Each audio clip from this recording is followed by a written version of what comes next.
Bapak, Ibu, saudara-saudariku yang terkasih dalam Tuhan kita Yesus Kristus, salam sejahtera untuk kita semua. Berkat Allah yang Maha Kuasa senantiasa menyertai kita. Marilah kita mendengarkan dan merenungkan bacaan-bacaan kitab suci hari Jumat tanggal 16 Juli tahun 2021. Bacaan pertama dari kitab Keluaran pasal 11 ayat 10 sampai pasal 12 ayat 14.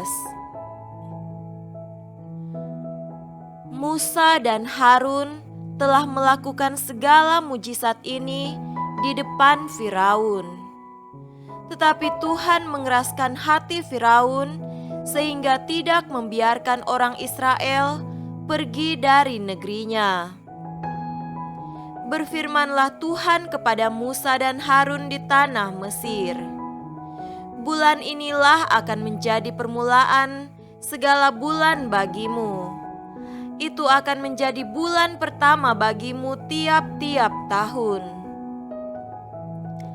Katakanlah kepada segenap jemaah Israel, pada tanggal 10 bulan ini, diambillah oleh masing-masing seekor anak domba menurut kaum keluarga, seekor anak domba untuk tiap-tiap rumah tangga. Tetapi jika rumah tangga itu terlalu kecil jumlahnya untuk mengambil seekor anak domba, maka ia bersama-sama dengan tetangganya yang terdekat ke rumahnya haruslah mengambil seekor menurut jumlah jiwa. Tentang anak domba itu, kamu buatlah perkiraan menurut keperluan tiap-tiap orang. Anak dombamu itu harus jantan, tidak bercela, berumur setahun. Kamu boleh ambil domba atau kambing. Kamu harus mengurungnya sampai hari yang ke-14 bulan ini, lalu seluruh jemaah Israel yang berkumpul harus menyembelihnya pada waktu senja. Kemudian dari darahnya haruslah diambil sedikit dan dibubuhkan pada kedua tiang pintu dan pada ambang atas pada rumah-rumah di mana orang memakannya. Dagingnya harus dimakan mereka pada malam itu juga. Yang dipanggang, mereka harus makan dengan roti yang tidak beragi beserta sayur pahit. Janganlah kamu memakannya mentah atau direbus dalam air. Hanya dipanggang di api, lengkap dengan kepalanya dan betisnya dan isi perutnya. Janganlah kamu tinggalkan apa-apa dari daging itu sampai pagi. Apa yang tinggal sampai pagi, kamu bakarlah habis dengan api. Dan beginilah kamu memakannya. Pinggangmu berikat, kasut pada kakimu dan tongkat di tanganmu. Buru-burulah kamu memakannya, itulah Paskah bagi Tuhan. Sebab pada malam ini, aku akan menjalani tanah Mesir dan semua anak sulung, dari anak manusia sampai anak binatang, akan kubunuh. Dan kepada semua allah di Mesir akan kujatuhkan hukuman, akulah Tuhan. Dan darah itu menjadi tanda bagimu pada rumah-rumah di mana kamu tinggal. Apabila aku melihat darah itu, maka aku akan lewat daripada kamu. Jadi tidak akan ada tulah kemusnahan di tengah-tengah kamu apabila aku menghukum tanah Mesir. Hari ini akan menjadi hari peringatan bagimu. Kamu harus merayakannya dengan hari raya bagi Tuhan turun-temurun. Kamu harus merayakannya sebagai ketetapan untuk selamanya. Demikianlah sabda Tuhan. Syukur kepada Allah.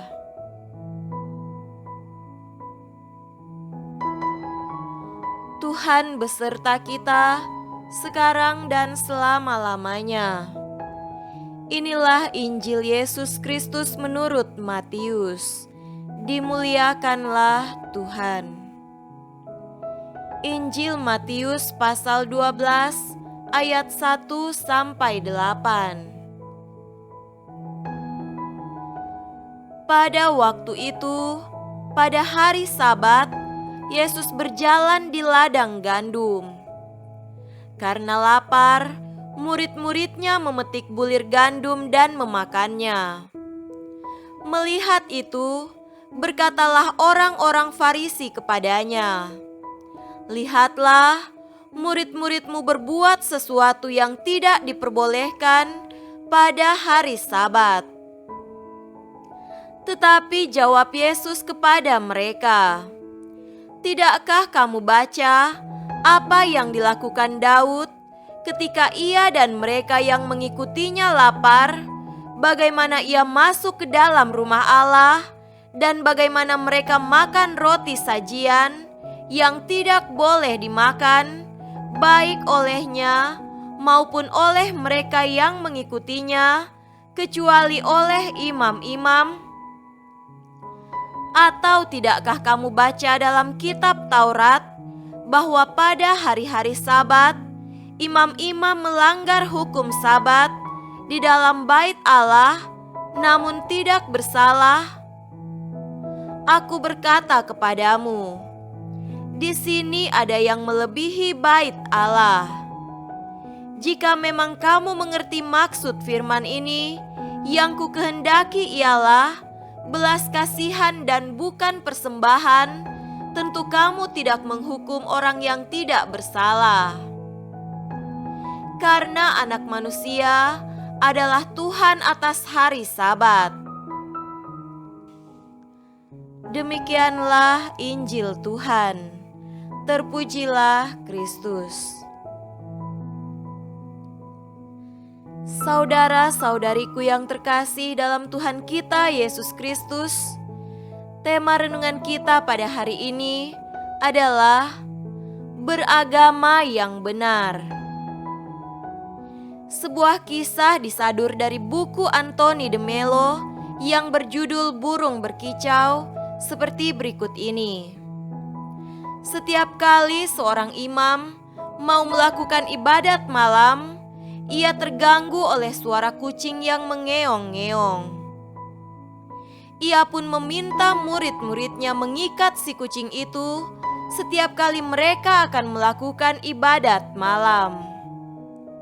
Setelah sang imam meninggal, murid-muridnya masih tetap mengikat kucing setiap kali ibadat malam berlangsung.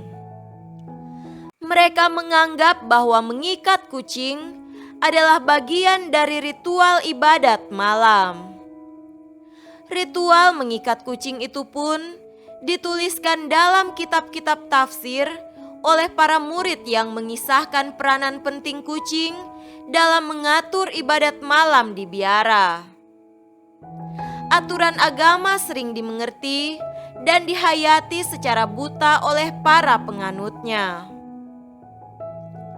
Saudara-saudariku terkasih, orang Farisi dan ahli Taurat menegur murid-murid Yesus yang memetik gandum pada hari Sabat karena lapar.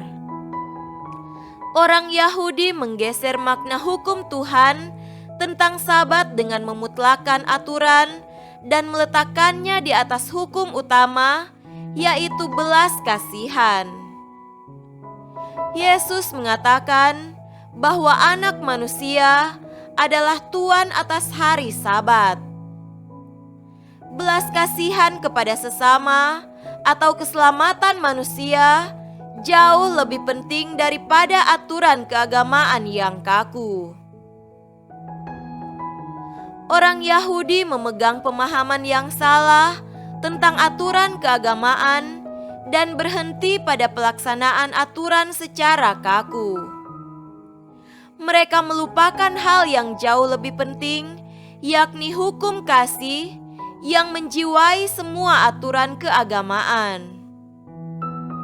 Praktek keagamaan harusnya terarah pada keselamatan manusia, bukan hanya pada pelaksanaan aturan semata. Relasi yang makin akrab dengan Tuhan dan sesama adalah arah dari setiap ajaran agama yang benar. Aturan keagamaan harusnya membuat orang semakin dekat dengan Tuhan dan sesama. Agama yang baik mengurangi ketakutan, bukan menambah ketakutan, mengurangi sekat-sekat relasi antar manusia yang berbeda, dan makin mencintai yang ilahi.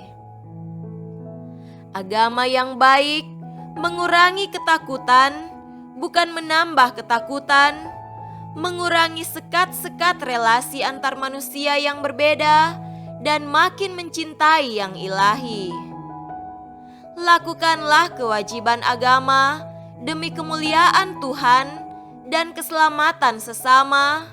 Niscaya kita akan selamat dan bahagia. Semoga demikian. Amin.